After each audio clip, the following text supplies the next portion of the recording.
नमस्कार स्टूडेंट्स, मैं सतपाल सिंह स्वागत करता हूं आप सभी का आपके अपने YouTube channel तर्कशील Punjab education Khubban पर। मैं आपके सामने आज पेश हुआ हूं अपना लेक्चर नंबर 3 लेकर, जिसके अंदर हम ईटीटी जो एग्ज़ाम है हमारा, उसके अंदर जितने भी क्वेश्चंस पूछे जा सकते हैं उनके बेसिक्स क्वेश्चन जो हैं आपको फैक्ट्स के कॉन्सेप्ट के साथ वो क्लियर किए जाएंगे। ठीक है, तो उसके अंदर हम आज पहला क्वेश्चन हमारे सामने है, ओजोन हमारे लिए क्यों ज़रूरी है।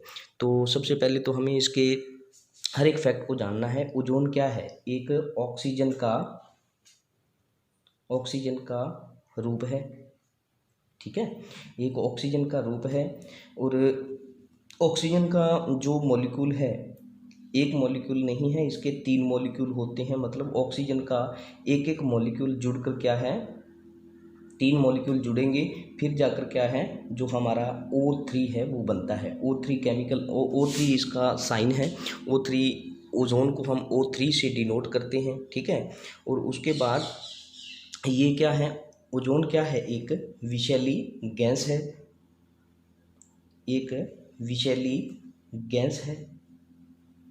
ठीक है, और ये विषैली है तो इसका मानव हितैषी तो होना, मानव हितैषी, ये विषैली के साथ साथ क्या है, मानव हितैषी भी है। कैसे मानव हितैषी है?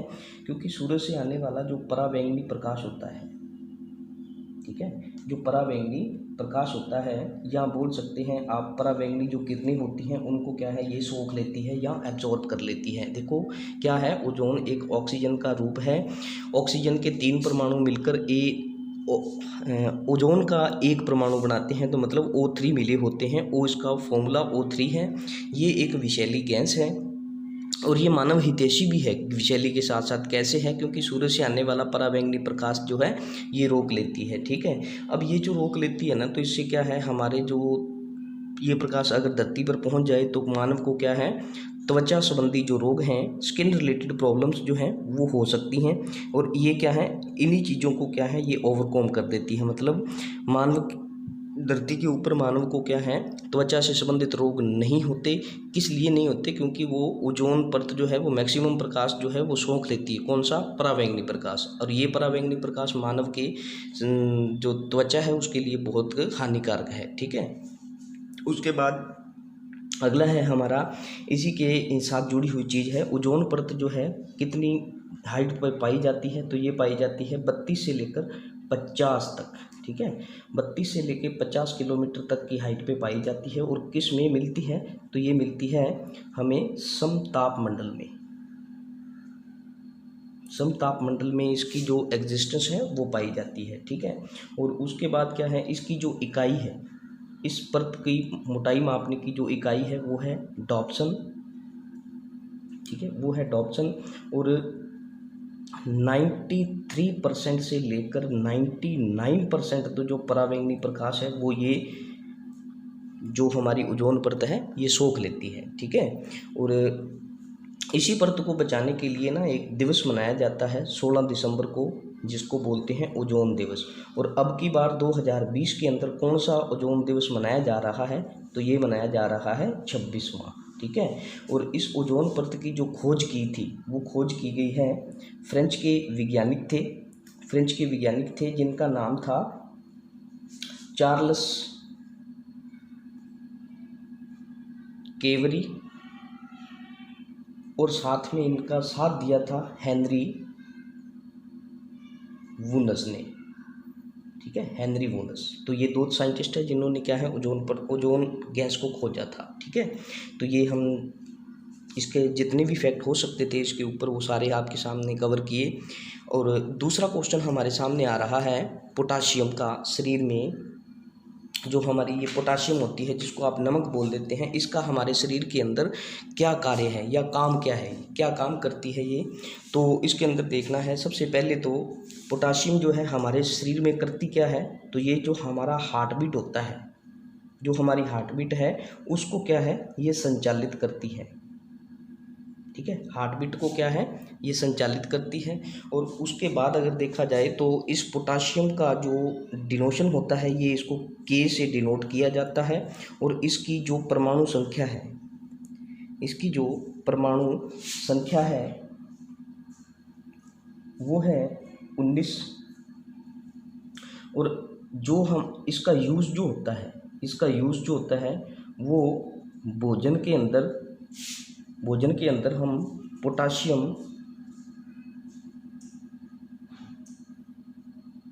क्लोराइड का यूज़ जो करते हैं, मतलब जो हम साधारण नमक डाल खाते हैं ना, वो हमारा क्या है, पोटाशियम का ही एक स्रोत है। ठीक है, उस पोटाशियम क्लोराइड इसको बोल देते हैं हम। ठीक है, और ये जो हमारा प्रतिदिन कितना हमें खाना चाहिए, तो कितना हमारे भोजन के अंदर नमक होना चाहिए, तो वो है जी 100 मिलीग्राम।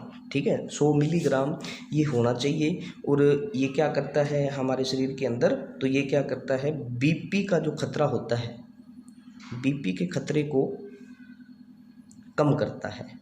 ठीक है, बीपी के खतरे को कम करता है। और भी क्या है इसका मेन क्या है, जो आदमी की याददाश्त होती है, जो मेमोरी होती है, मेमोरी याददाश्त को बनाए रखने के लिए नमक जो है वो ज़रूरी है। ठीक है, पोटाशियम। अच्छा, फिर उसके बाद अगला क्वेश्चन हमारे सामने आ रहा है, तीसरा क्वेश्चन। और इस तीसरे क्वेश्चन के अंदर किस चीज़ की बात की गई है, तो वो पूछा गया है हमें, जो हमारा कशेरुकदंड है, कशेरुकदंड बोला जाता है, जो रीढ़ की हड्डी होती है, रीढ़ की हड्डी जो हमारी बैकबोन है, इसके अंदर कितनी हड्डियां होती हैं, तो इसके अंदर जो हड्डियों की संख्या होती है वो होती है 33। अब ये जो 33 होती है ना, ये किस में होती है, तो ये होती है बच्चों में। जो बच्चों की रीढ़ की हड्डी है उसमें 33 हड्डियाँ होती हैं। और जब ये बच्चा अडल्ट हो जाएगा, जब ये बच्चा अडल्ट हो जाएगा मतलब वयस्क हो जाएगा, तो इसके अंदर जो संख्या रह जाएगी वो कितनी रह जाएगी, 26 रह जाएगी। ठीक है, और पुरुषों के अंदर जो इसकी लेंथ होती है, इस रीढ़ की हड्डी की जो लेंथ होती है बैकबोन की, वो होती है 71 सेंटीमीटर। और जो स्त्री होती है, स्त्री के अंदर ये क्या है, 10 सेंटीमीटर कम हो जाती है, 61 सेंटीमीटर। ठीक है, तो इसकी ये बात बताई गई है। और इसके साथ और क्या हो सकता है, तो मेनली यही था इसका। हाँ जी, ठीक है, तीसरे नंबर में ये 4-5 फैक्ट जो थे आपके सामने कवर किए। चौथा क्वेश्चन हमारे सामने आ रहा है, नाम है इस क्वेश्चन में पूछा गया है हमसे भी, जो बीसीजी है, बीसीजी का फुल फॉर्म क्या है, बीसीजी का फुल फॉर्म क्या है, तो इसको देख लेना। हाँ भी, बीसीजी का जो फुल फॉर्म है वो है बेसिलस कैलमेट गुरिन। ठीक है, इसकी फुल फॉर्म है बेसिलस कैलमेट गुरिन। और ये जो एक बीसीजी है ना, ये क्या है, एक टीका है, इंजेक्शन है, जो किस में लगाया जाता है, किस रोग की रोकथाम के लिए, तो वो लगाया जाता है टीबी। और टीबी जो है ना, ये जो टीका लगाया जाता है, ये कम से कम जो उम्र है ना वो है 35 साल, मतलब 35 साल तक के बच्चों को या आदमियों को ही लग सकता है। 35 साल के बाद इसका क्या है, कोई भी रिजल्ट आपको नहीं जो है मिलने वाला। ठीक है, और ये जो टीबी है, ये जो टीबी है ना, इसका पूरा नाम होता है ट्यूबरकुलोसिस। ठीक है, ट्यूबरकुलोसिस। ठीक है, ट्यूबरकुलोसिस। और इस बीमारी का जो कारण होता है वो क्या होता है, एक टीबी का माइकोबैक्टीरियम। ठीक है, एक माइकोबैक्टीरियम होता है, बैक्टीरिया, उसकी वजह से ये जो रोग होता है। ठीक है, और टीबी के अंदर हमारे शरीर का कौन सा अंग जो है वो प्रभावित होता है, तो वो है फेफड़े। ठीक है, फेफड़े। और इसकी वजह से क्या है, हमें सांस लेने में जो दिक्कत होती है, सांस लेने में जो दिक्कत आ जाती है। ठीक है, तो ये भी इसके साथ जुड़ी हुई 4-5 चीज़ें थी जो हमने की। अच्छा, फिर उसके बाद आगे जो क्वेश्चन है हमारा वो है, पेनिसिलिन किससे बनाया जाता है। पेनिसिलिन, आपने नाम सुना होगा पेनिसिलिन। अब सबसे पहले तो यहाँ पे जब बात उठती है ना, तो पेनिसिलिन जो बनाया जाता है वो किससे बनाया जाता है, तो वो बनाया जाता है कवक से। कवक मतलब जो हम बोल सकते हैं ना, पंजाबी में इसको लिख देते हैं फफूंदी। ठीक है, और वैसे इसको फफूंदी लिख देते हैं, और वैसे इसका जो आप बोलते हैं नाम होता है फंगाई। ठीक है, फंगाई, इंग्लिश में इसको फंगाई बोल देते हैं, जिसको आप उल्ली बोल देते हैं। ठीक है, अच्छा, ये उसकी वजह से है वो बनाया जाता है। और इसकी पेनिसिलिन की जो खोज की गई, इसकी जो खोज की है वो की गई है 1928 में अलेक्जेंडर फ्लेमिंग के द्वारा। ठीक है, अलेक्जेंडर फ्लेमिंग के द्वारा इसकी खोज की गई। और पेनिसिलिन वैसे है क्या, पेनिसिलिन है क्या, तो ये है एक एंटीबायोटिक, ठीक है, एक एंटीबायोटिक के रूप में इसका आप बोल सकते हैं यूज़ जो है वो किया जाता है। ठीक है, तो ये इसके साथ कब जुड़े हुए थे, कभी भी क्वेश्चन जो आया हुआ वो ये है पेनिसिलिन किससे बनाया जाता है, तो क्वेश्चन तो यहीं खत्म हो जाता है फंगाई पर या कवक पर।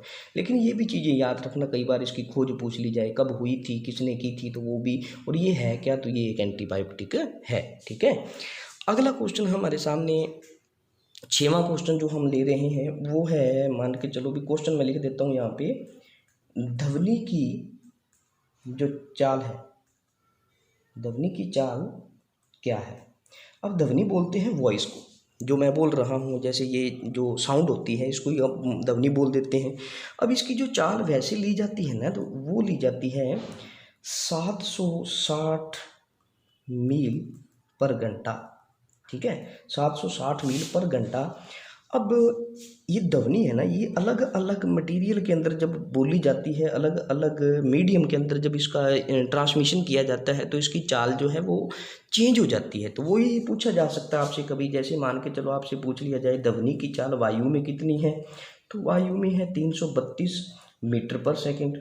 ठीक है, और अगर आपसे पूछ लिया जाए कार्बन डाइऑक्साइड के अंदर इसकी कितनी चाल होती है, तो 260 मीटर पर सेकेंड। और अगर आपसे पूछ लिया जाए हाइड्रोजन का, हाइड्रोजन के अंदर इसकी कितनी चाल होती है, तो वो होती है 1269 मीटर पर सेकेंड। अगर आपसे पूछ लिया जाए एल्युमिनियम के अंदर, एल्युमिनियम के अंदर होती है इसकी 6420 मीटर पर सेकेंड। और अगर आपसे पूछ लिया जाए आयरन का, लोहे के अंदर, लोहे के अंदर क्या है, सबसे ज़्यादा जो चाल है वो 5130 किलोमीटर 5130 मीटर पर सेकेंड जो है वो बताई जाती है। क्योंकि एक ठोस जो होता है ना, जितने भी ठोस होते हैं उनके अंदर जो वायु की चाल होती है वो क्या होती है, ज़्यादा होती है। एल्युमिनियम भी ठोस है और आयरन भी ठोस है, तभी तो रेलगाड़ी जब आती है ना, तो आप कान लगा के देखोगे ना उसकी पटरियों के साथ में, तो आपको क्या है, ट्रेन के आने की आवाज़ जो है वो सुन जाती है। और उसका कारण यही है कि हमारी जो वॉइस होती है या जो हमारी ध्वनि होती है, इसकी चाल जो है वो ठोसों में क्या है, ज़्यादा होती है। और यहाँ पे जो आयरन है ये भी ठोस है, एल्युमिनियम जो है ये भी ठोस है। एल्युमिनियम के अंदर जो है चाल ज़्यादा है 6420 मीटर पर सेकेंड, और आयरन के अंदर 5130 मीटर। ठीक है, 5130 मीटर सेकेंड इसकी हम बात कर सकते हैं। अच्छा, उसके बाद अगर देखा जाए तो ये ध्वनि होती है ना, ध्वनि जो होती है ये 3 प्रकार की हैं। साउंड वेव्स जो होती हैं ना, साउंड वेव्स जो होती हैं वो 3 प्रकार की हैं। इन 3 प्रकार में देखा जाए तो कौन से हैं, तो एक तो है इंफ्रासोनिक, इंफ्रासोनिक, और दूसरा है हमारा अल्ट्रासोनिक, और तीसरा है हमारा सोनिक। ठीक है, अब देखो हिंदी में या पंजाबी में बोल सकते हैं इसको आप, ये वो तरंगे हैं जो हम सुन सकते हैं। ठीक है, ये हम वो तरंगे हैं जो हम सुन सकते हैं। श्रव्य तरंगे, ये प्राश्रव्य तरंगे, ये प्राश्रव्य तरंगे हो जाएंगी। ठीक है, एक ऑडेबल रेंज हो जाती है जैसे। ठीक है, तो वो उसी के अंदर बात की गई है। भी इंफ्रासोनिक जो वेव्स होती हैं या इंफ्रासोनिक जो साउंड वेव होती हैं, उनकी जो फ्रीक्वेंसी होती है वो कितनी होती है, तो ये होती है 20 हर्ट्ज से कम। ठीक है, 20 हर्ट्ज से कम रहेगी इनकी। और जो हमारी अल्ट्रासोनिक होंगी इसकी क्या रहेगी, 20 किलो हार्ट्ज से ज़्यादा रहेगी। ठीक है, ये 20 किलो हार्ट्ज से भी ज़्यादा रहती हैं। और जो सोनिक वेव हैं, जो श्रव्य तरंगे होती हैं, एक तो है श्रव्य तरंगे, ये हैं सोनिक मतलब श्रव्य तरंगे, और इंफ्रासोनिक मतलब अश्रव्य तरंगे, और अल्ट्रासोनिक मतलब प्राश्रव्य तरंगे।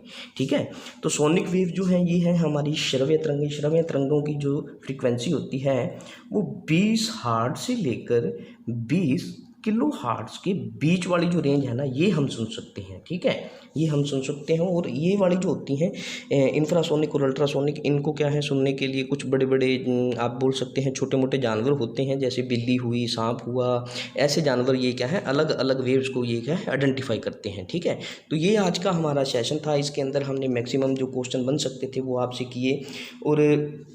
और इसके अंदर देखा जाए तो आपसे क्वेश्चंस जो हैं एक हम और भी कर सकते हैं। चलो एक और क्वेश्चन कर लेते हैं आज, और उस क्वेश्चन में हम पढ़ेंगे। अब क्वेश्चन क्या बनाया जाए, हाँ जी क्वेश्चन बनाते हैं हम भी। हाँ, क्वेश्चन आया हुआ है पॉजिट्रॉन,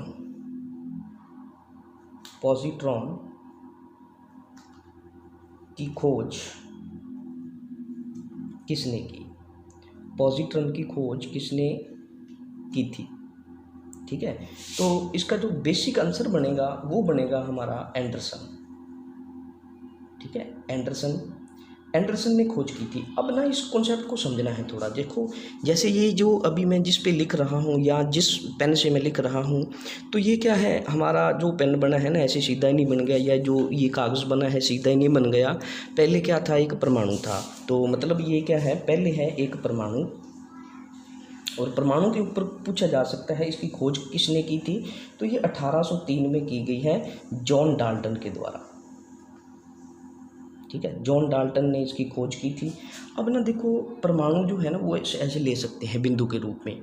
तो मान के चलो, अब इस बिंदु को ना, इस बिंदु के अंदर भी बहुत सारी चीज़ें पाई गई। इस बिंदु के अंदर सबसे पहली चीज़ जो पाई गई है वो पाया गया है न्यूक्लियस।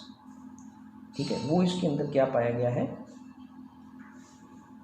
न्यूक्लियस। और इस न्यूक्लियस की खोज जो की है, इस न्यूक्लियस की खोज जो की गई है वो की गई है चैडविक के द्वारा। और ये कब की गई है, तो 1931 के अंदर। फिर ये जो न्यूक्लियस था इसके अंदर दो चीज़ें हैं, एक है न्यूट्रॉन, एक होता है प्रोटॉन। प्रोटॉन जो है ना ये होता है पॉजिटिव चार्ज, इसके ऊपर कोई भी चार्ज जो है वो नहीं होता, इसके ऊपर 0 चार्ज होता है, ये पॉजिटिव चार्ज है। अब प्रोटॉन जो है ना ये पॉजिटिव चार्ज है। ठीक है, पी को हम प्रोटॉन लिख सकते हैं। ठीक है, प्रोटॉन। अब इसके ऊपर पॉजिटिव चार्ज होता है, तो ये चार्ज होता कितना है, तो ये होता है प्लस 1.602 ई इंटू 10 की शक्ति -19 कॉलम। अब कॉलम, ये जो सी लगा है ना ये क्या है, तो ये इसकी एक यूनिट है। ठीक है, कूलाम बोल देते हैं इसको, कूलाम। अब कूलाम आपसे सीधा पूछा जा सकता है कि इसकी यूनिट होती है, तो ये चार्ज की यूनिट है। ठीक है, ये यूनिट है किसकी, चार्ज की। और प्रोटॉन के अंदर कितना चार्ज है, तो वो प्लस 1.602 इलेक्ट्रॉन वोल्ट जो है वो इसका चार्ज बताया गया है। अच्छा, उसके बाद अगर देखा जाए ना इसके अंदर क्या होगा, तो आपसे पूछा जा सकता है इस प्रोटॉन की खोज किसने की। तो प्रोटॉन की खोज जो की गई है ना, ये याद रखना रदरफोर्ड भी माने जाते हैं, और इसके साथ जो है गोल्डस्टीन जो है वो भी माने जाते हैं। मैक्सिमम जो प्रायोरिटी है जहाँ पे क्वेश्चन सही होने की वो है रदरफोर्ड। ठीक है, ये जो रदरफोर्ड है ना, इन्होंने इसकी क्या है, खोज की थी। और वैसे ही जो है कई बार देखोगे तो आपको गोल्डस्टीन भी मिलेगा, लेकिन जो मैक्सिमम प्रायोरिटी दी जाती है वो रदरफोर्ड को दी जाती है। ठीक है, अब दूसरा ये तो चार्ज था। अगर प्रोटॉन का मैं मास की बात करूँ तो प्रोटॉन पे कितना मास होता है, इसका द्रव्यमान जो है, द्रव्यमान जो है वो कितना है, इसका जो द्रव्यमान बताया जाता है वो बताया जाता है 1.6726 इंटू 10 की शक्ति -27। ठीक है, ये इसका जो है द्रव्यमान बताया गया है। परमाणु की खोज होगी। अब इसके क्या है, ये तो चीज़ें इसके न्यूक्लियस की थी, और न्यूक्लियस के ना चारों तरफ एक क्या है, रिवॉल्व करता रहता है, चारों तरफ घूमता रहता है, और उसको बोलते हैं हम इलेक्ट्रॉन। ठीक है, इलेक्ट्रॉन। अब ये जो इलेक्ट्रॉन है ना इसके ऊपर जो चार्ज होता है वो होता है नेगेटिव, और ये नेगेटिव चार्ज कितना होता है, तो ये होता है -1.6 इंटू 10 की शक्ति -19 कूलम। ठीक है, तो ये इतना इसके अंदर चार्ज होता है, लेकिन सेम उतना ही चार्ज है जितना क्या है प्रोटॉन के अंदर है, लेकिन ये पॉजिटिव में है, सॉरी ये वाला ये पॉजिटिव में है और ये हमारा नेगेटिव में है। बस इतनी सी बात है और कुछ नहीं है। ठीक है, इलेक्ट्रॉन की अगर आपसे बात की जाए, इसकी जो खोज की गई है वो किसने की है, तो इलेक्ट्रॉन की खोज की गई है जे थॉमसन। ठीक है, जे थॉमसन के द्वारा। ठीक है, और ये जो पॉजिट्रॉन है, ये पॉजिट्रॉन जो है ना, पॉजिट्रॉन ये इलेक्ट्रॉन का बिल्कुल उल्टा है, इलेक्ट्रॉन का उल्टा है। मतलब सारी जो प्रॉपर्टीज़, जो भी विशेषताएं इलेक्ट्रॉन की हैं, सेम प्रॉपर्टी इसकी भी है, लेकिन ऑपोजिट। अगर वो नेगेटिव, इसका चार्ज इतना है ना नेगेटिव में, इसका तो चार्ज कितना होगा फिर पॉजिटिव में होगा। ठीक है, तो मतलब ये इसका एक ऐसा तत्व है इलेक्ट्रॉन का, पॉजिटिव इलेक्ट्रॉन का अपोज करने वाला जो तत्व है वो कौन सा है, तो वो पॉजिट्रॉन है। और इसकी खोज जो की गई थी ना, वो की गई थी एंडरसन के द्वारा। ठीक है, क्वेश्चन था ये वाला। ठीक है, तो ये मैक्सिमम चीज़ें मैंने आपसे बात की इसके बारे में, तो यहाँ से मैक्सिमम क्वेश्चन जो है वो बन जाते हैं आपके, और यहाँ से क्लियर हो सकता है। ठीक है, तो धन्यवाद आप सभी का, मिलते हैं आपके नेक्स्ट लेक्चर में। तो प्लीज़ अगर आपको क्वेश्चन पसंद आ रहे हों और ये सेशन आपको लेक्चर अच्छा लग रहा हो, तो प्लीज़ इसको लाइक और सब्सक्राइब जरूर कीजिएगा और अपने दोस्तों तक इसको पहुंचाइएगा। ठीक है, धन्यवाद जी, मिलते हैं फिर हम कल नेक्स्ट लेक्चर में।